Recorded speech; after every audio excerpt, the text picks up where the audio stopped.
네, 우리 말씀 보도록 하겠습니다. 우리 말씀은 스가랴서 5장 3절에 있는 말씀입니다. 스가랴 5장 3절 함께 읽도록 하겠습니다. 시작. 그가 내게 이르되 이는 온 땅 위에 내리는 저주라. 도둑질하는 자는 그 이쪽 글대로 끊어지고 맹세하는 자는 저쪽 글대로 끊어지리라 하니. 아멘. 네, 오늘 말씀의 제목은 스며들지 말고 구별되라. 한번 따라서 해볼까요? 스며들지 말고 구별되라. 아멘. 이제 우리의 여정은 스가랴 5장까지 왔습니다. 만약에 다다음 주 우리 스가랴 7장에 있는 말씀을 이 자리에서 전한다고 하면 우리의 여정은 한 고비를 넘었다. 그래서 7장을 전한다라고 하면 이제 교회가 이제 움직이는구나, 이쪽에서 저쪽으로 움직이는구나 라고 이제 생각하시면 될 것 같아요. 저의 바람은 7장을 넘어서 14장까지 다 가는 것입니다. 이것을 위해서 우리 성도님들께서 기도해 주시면 참 감사하겠습니다. 이번에 5장에서 스가랴는 날아가는 두루마리, 날아가는 두루마리를 보았습니다. 저 크기가 장난이 아닙니다. 가로로 20규빗, 세로로 10규빗이 되는 요즘으로 치는 아주 큰 종이죠. 종이가 날아가는 거예요. 규빗이라고 하는 것은 손을 이렇게 한번 해보시기 바랍니다. 그러면 이 팔꿈치에서 손가락 끝까지의 이 길이를 1규빗이라고 이야기합니다. 그래서 보통 한 45cm 정도 된단 말이에요. 근데 이렇게 20규빗이니까 이것이 20번 계산을 해보니까 한 9m 정도가 됩니다. 9m라고 하면 이쪽에서 시작해가지고 아마 화장실까지, 그러니까 하면 9m 정도가 보다 조금 더 이제 나가야 되는데 그만큼 가로가 그렇게 되고, 세로는 10규빗이니까 4.5m. 그러니까 이것이 9m에 4.5m가 되는 아주 큰 종이가 날아가는 이 광경을 스가랴 선지자가 본 것입니다. 이 두루마리 안에는 빼곡하게 이 글자가 적혀져 있었는데 그 글자의 내용은 뭐냐면 온 땅 위에 내리는 저주라고 기록이 되어져 있습니다. 스가랴 5장 3절에 있는 말씀을 보니까 온 땅 위에 내리는 저주 이렇게 되어져 있거든요. 그러니까 이 5장 3절을 자세히 읽어보면 저주와 함께 이렇게 끊어지리라라고 하는 이 표현이 심판을 의미를 한단 말이에요. 그러니까 이 죄와 심판에 대한 기록이 이 두루마리 안에 기록이 된 것입니다. 그럼 도대체 어떤 저주, 어떤 죄가 기록이 되어졌느냐라고 하면 하나님의 백성인 이스라엘 공동체 전체에 퍼져 있는, 우리로 치면 한 사람 한 사람의 그런 죄가 아니라 이 교회 전체에 퍼져 있고 또 퍼지고 있는 그런 죄에 대해서 이 두루마리가 기록이 되어져 있는 거예요. 구체적으로 보면 저기에 보면 도둑질이라고 되어져 있잖아요. 도둑질에 대한 죄, 그리고 저 밑에 그 옆에 보면 맹세하는, 그러니까 거짓으로 맹세하는 이 죄에 대해서 기록이 되어져 있는 거예요. 그러니까 공동체 전체가 도둑질을 하고 공동체 전체가 다 거짓말을 갖다 밥 먹듯이 하는 그런 죄를 범하고 있다는 거예요. 가령 이런 것이죠. 어떤 사람이 힘이 없다고 했잖아요. 내가 좀 힘이 있고 저 사람이 힘이 없어요? 그러면 그냥 가가지고 그것을 갖다 훔쳐오는 거예요. 어떤 권력이 있고 빽이 있고 하니까 꼼짝 못하게 해놓고 그냥 이렇게 뺏어오는 거예요. 그리고 또 거짓말을 갖다가 해가지고 했는데도 내가 안 했다고 있잖아요. 발뺌을 막 하는 거예요. 요즘 우리 텔레비 보면 무슨 청문회니 뭐니 이런 거 하다 보면 거짓말 얼마나 잘해요. 그것도 이 거짓말 잘하는 사람들이 다 빽이 있고 능력 있고 뭐 사자 들어가고 뭐 국가의 중요한 그 직책에 있는 이런 사람들이 막 자기 힘 이용해가지고 자기 배경 이용하고 자기 뭐 이용해가지고 이렇게 뭐 해가지고 돈 또 이렇게 막 도둑질하고 그리고 속이고 그러면서 거짓말을 얼마나 뻔뻔하게 하는데 문제는 뭐냐면 그것을 있잖아요. 눈 감아 주는 거예요. 그렇게 죄가 많은데도 불구하고 처벌하지 않는 거예요. 처벌을 해야 되는 위치에 있는 사람들이 그냥 눈 감아주고 처벌을 해야 되는 그 위치에 있는 그 기관과 이 국가적인 이런 권력이 있는 사람들이 다 눈 감아주고 처벌하지 않는 거예요. 이것이 문제인 것입니다. 지금 5장 3절은 그 문제를 건드리고 있는 거예요. 단순하게 한 사람 한 사람 죄를 건드린 것이 아니라 죄가 있는데도 눈 감아주는 사회, 처벌하지 않는 국가, 처벌하지 않는 교회, 바로 그 문제를 지금 이야기를 하고 있는 거예요. 정상적인 국가, 사회, 교회가 그것은 결코 아닌 것이거든요. 하나님의 자녀들이 있잖아요. 좀 거룩하게 잘 살아야 되잖아요. 그런데 내가 하나님을 믿으면서 도둑질할 거 다 해요. 이웃에 있는 사람들 뭔가 좀 잘 모른다고 내가 좀 많이 안다고 해가지고 뭔가 좀 입으로 이렇게 해가지고 뭔가를 갖다가 속이고 빼앗고 또 어떤 법을 이용해가지고 있잖아요. 막 뒷돈으로 뭔가를 하고 그러면서도 거짓말을 얼마나 잘하는지 막 거짓말을 해요. 그러면 어떻게 해야 돼요? 벌을 받아야 돼요? 안 받아야 돼요? 받아야죠. 그죠? 교회에서 그런 사람 어떻게 해야 돼요? 권사님 그렇게 살면 안 됩니다. 해야 돼요? 안 해야 돼요? 권사님 그거 잘못된 겁니다. 죄입니다. 죄. 하나님의 싫어하는 죄입니다. 해야 돼요? 안 해야 돼요? 근데 교회에서도 입을 탁 닫는 거예요. 말하지 않는 거예요. 침묵하고 눈 감아주고 오히려 있잖아요. 교회가 이렇게 말을 하는 거예요. 아니 그게 뭐가 대단한 일이라고 이렇게 난리를 칩니까? 뭐가 잘못됐습니까? 라고 이렇게 오히려 큰 소리를 치는 거예요. 이렇게. 그러면 문제가 돼요? 안 돼요? 문제가 되잖아요. 그죠? 그런데 그 당시에 이스라엘 공동체는 이런 죄들에 대해서 있잖아요. 침묵하고 있었어요. 그냥 눈 감고 있었다는 거예요. 그냥 조용 넘어갔다는 거예요. 그러니까 어떻게 말씀을 하고 있습니까? 5장 3절에서 끊어지리라 라고 하는 이 단어가 두 번 등장하잖아요.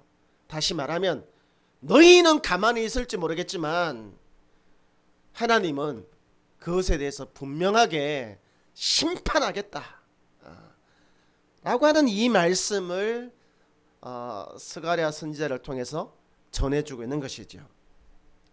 이제 이런 말씀의 배경 아래에서 하나님이 우리에게 주시는 메시지가 두 가지가 있습니다. 그 첫 번째는 뭐냐면 서서히 스며들고 서서히 물드는 이 죄를 조심해야 된다는 거예요. 이렇게 서서히 스며들고 서서히 물드는 스며든과 물드는 이 죄에 대해서 우리가 굉장히 조심해야 된다라고 하는 것입니다. 이스라엘 백성들은 그 전에 바벨론이라고 하는 땅에 살았습니다. 그러니까 세상 속에서 살았어요. 그러면 그 세상이 어떤 곳이었냐 하면 법원이 있어요. 법. 근데 법대로 잘 사람들이 안 지키는 거예요. 그래서 가난한 사람들의 물건을 도둑질하고 거짓말하면 법대로 처벌받아야 된단 말이에요. 근데 사람들 사이에서는 있잖아요.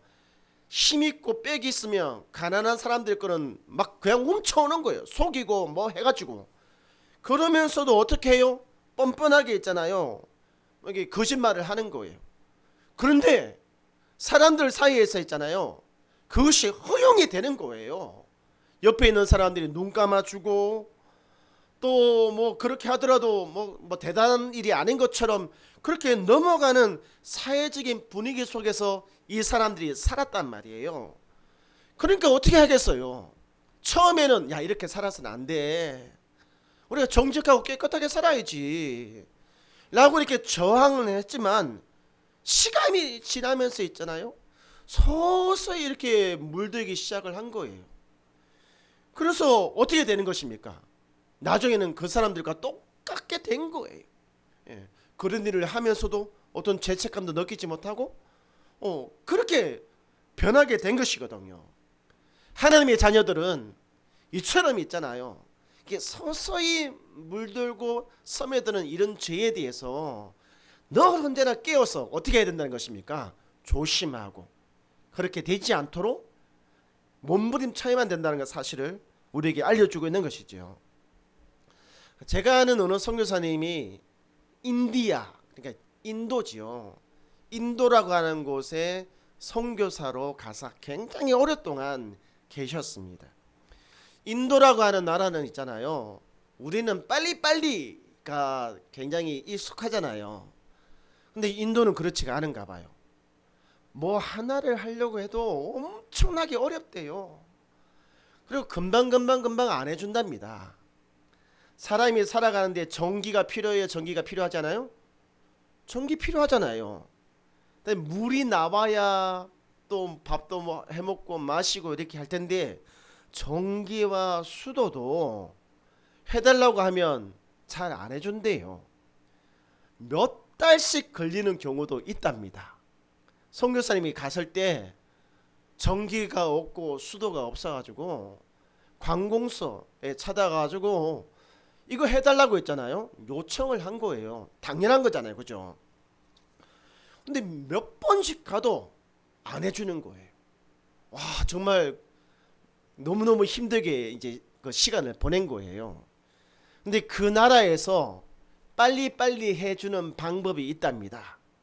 빨리빨리 해주는 방법. 어떻게 하면 될까요? 요거 주면 돼요. 요거를 갖다가 이렇게 뒤로 주면 돼요. 뒤로 아이 하면서 주머니에 싹 집어넣어준다든지 하게 되면 있잖아요. 한 달 걸리고 하루 만에 된대요. 이게 뇌물의 힘이 대단하답니다. 근데 뇌물이라고 하는 것은 이거 올바른 거 아니잖아요. 다 알고 있어요. 예, 불법이라고 하는 것을. 근데 그 사회는 이 뇌물을 주고 받는 것에 대해서 눈 감아 주는 거예요. 예. 그리고 그 공동체가 그것을 허용해 주는 거예요. 예. 그래서 잘못한 분명히 불법은 불법인데 그것이 사람들 사이에서 문제가 되지 않으니까 그냥 공공연하게 있잖아요. 공무원도 경찰관도 다 뭐 하기만 하면 돈을 요구하는 거예요. 돈을 달라고, 뇌물 달라고. 그러면 빨리 해주겠다고 이렇게 이야기를 하는 거예요. 아주 공공연하게 이렇게 뇌물을 요구를 하는 거예요.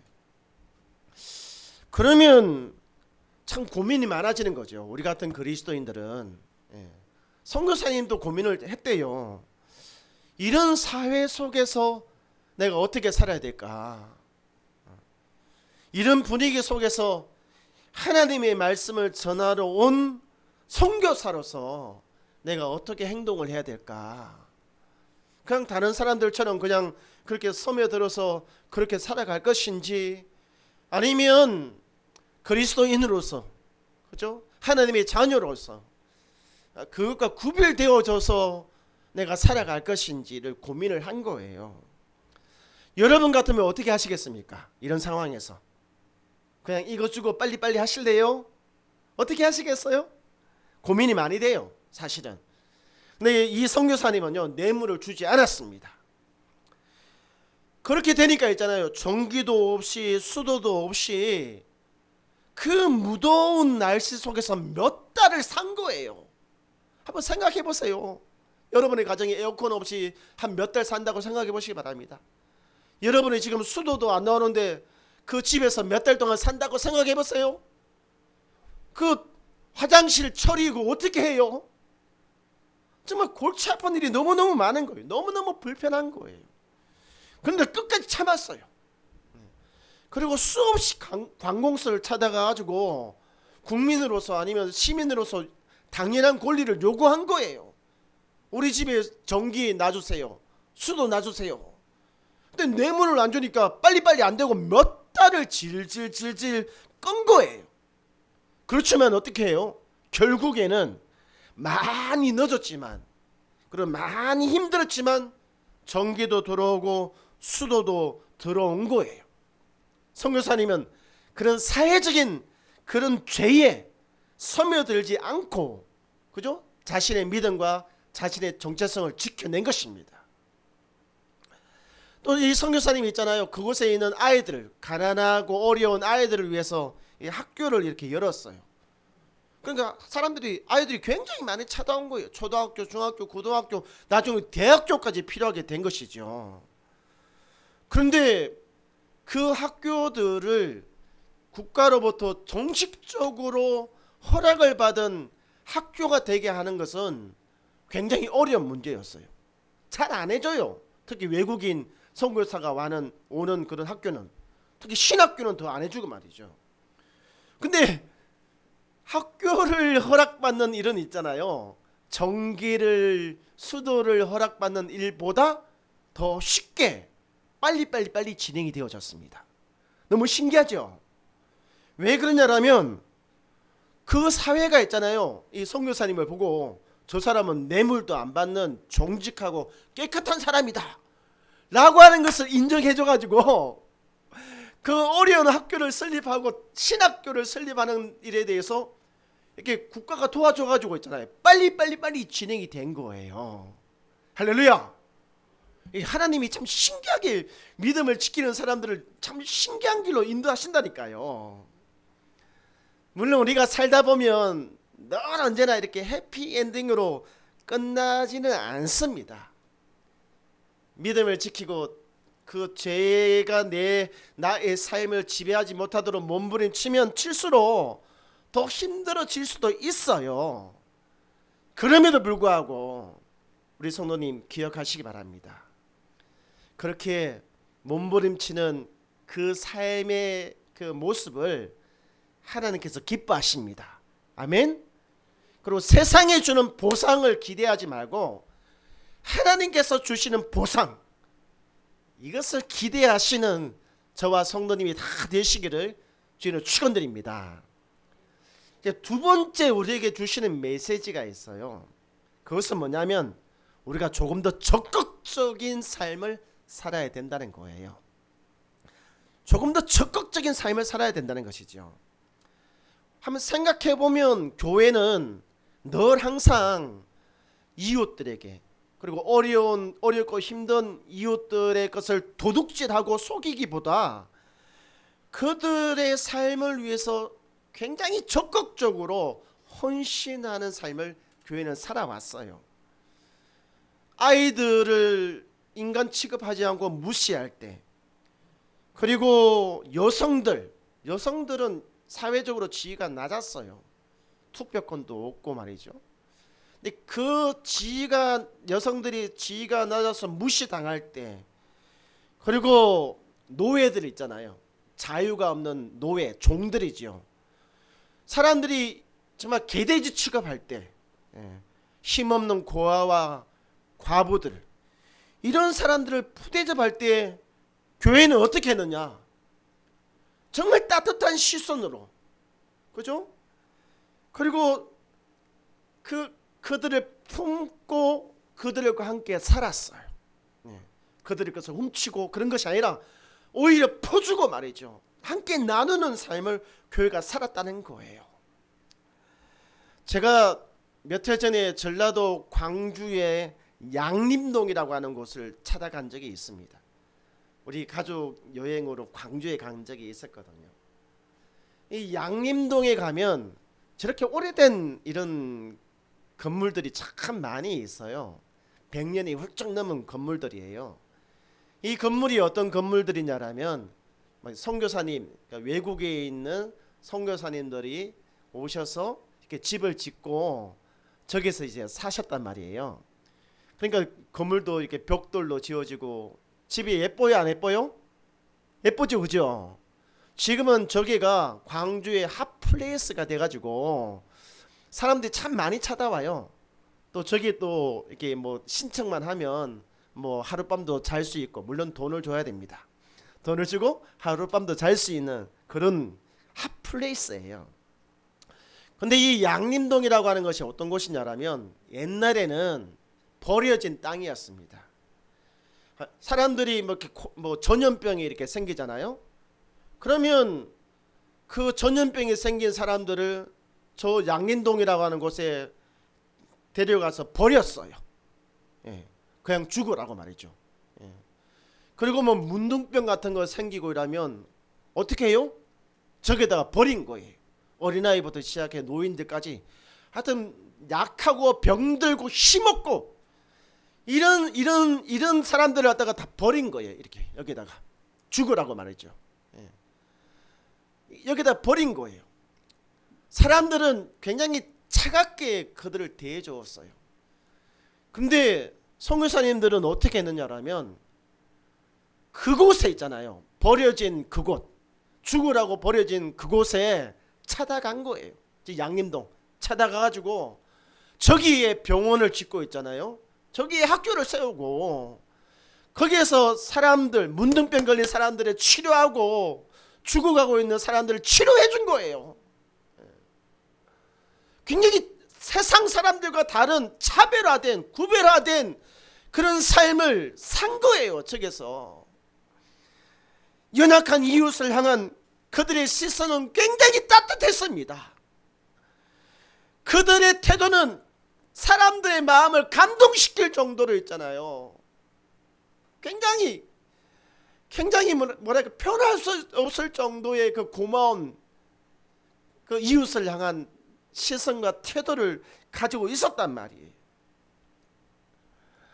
저는 우리 사회뿐만 아니라 우리 교회가 있잖아요. 뭔가 뭐 얻어먹을 거 없나? 뭐 뺏어 먹을 거 없나?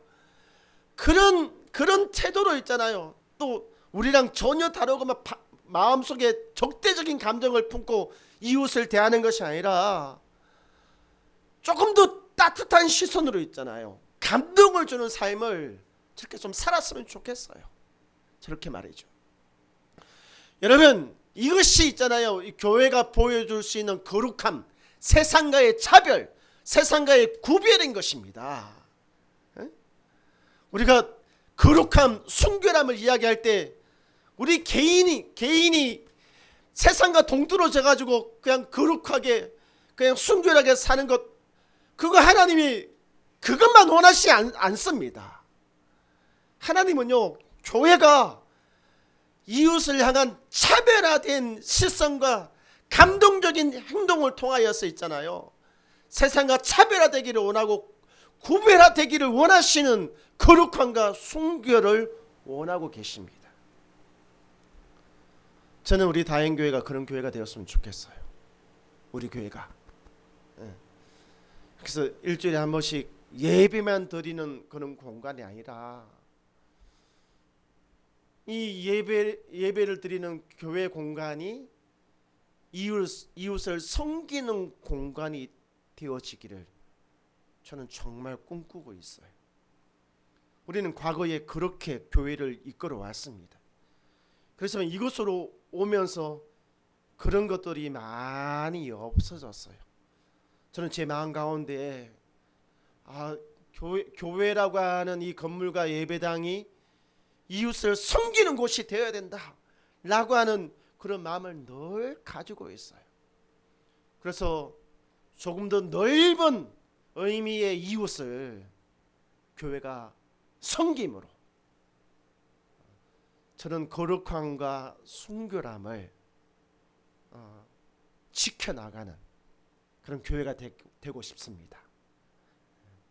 우리 성도들도 하나님이 원하시는 거룩함과 순결함은 여러분의 이웃을 따뜻한 시선으로 바라보는 것과 여러분의 이웃에게 감동을 주는 삶을 살아가는 그런 거룩함과 순결함을 원하고 계십니다.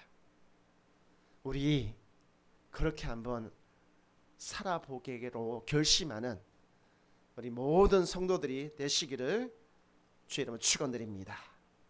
아멘. 우리 찬송가 218장입니다.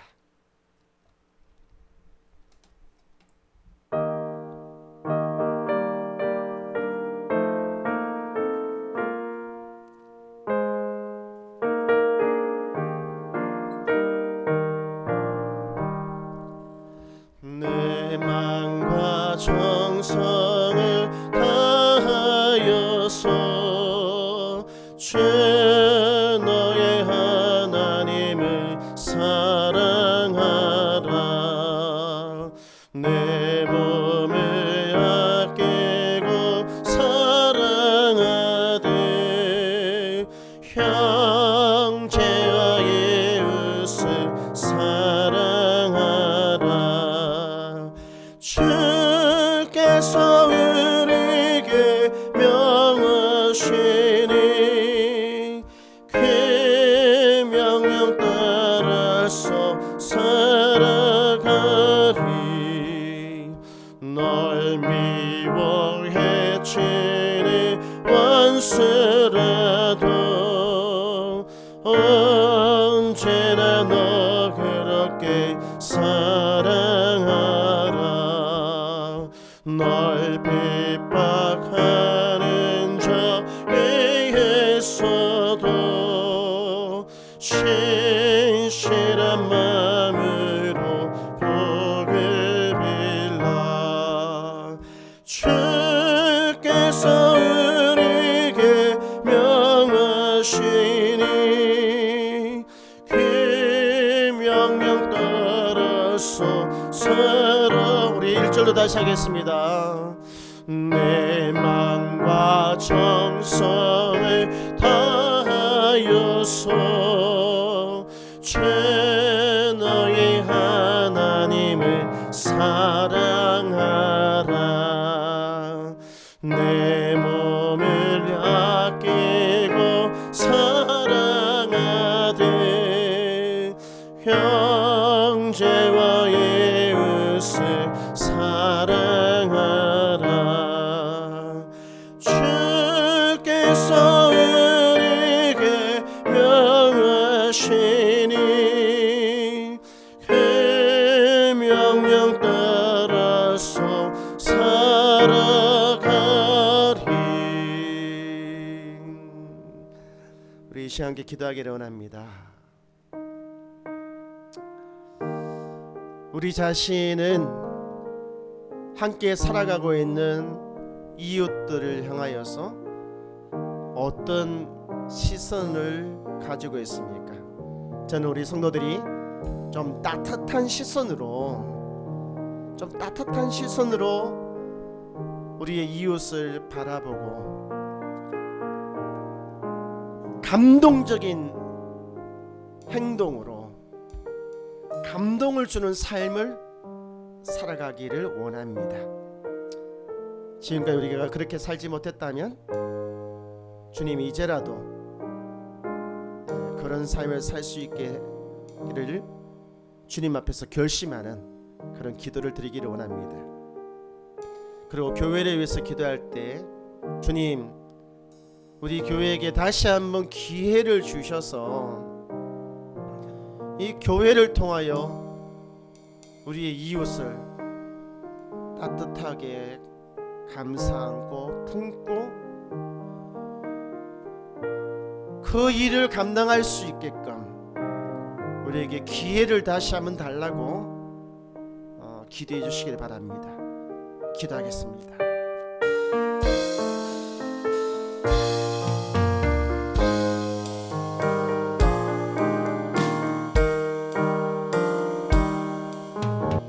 살아계신 하나님, 다시 한번 이 교회에게 기회를 허락하여 주셔서 이웃을 따뜻하게 우리 주변에 함께 살아가고 있는 더 폭넓은 이웃을 품 안을 수 있도록 연약하고 힘이 없고 도움이 필요한 한 이웃에게 감동적인 삶을 살아갈 수 있도록 주님, 이 다행교회 위에, 다행교회 모든 성도들 위해 다시 한번 기회를 허락하여 주시옵소서.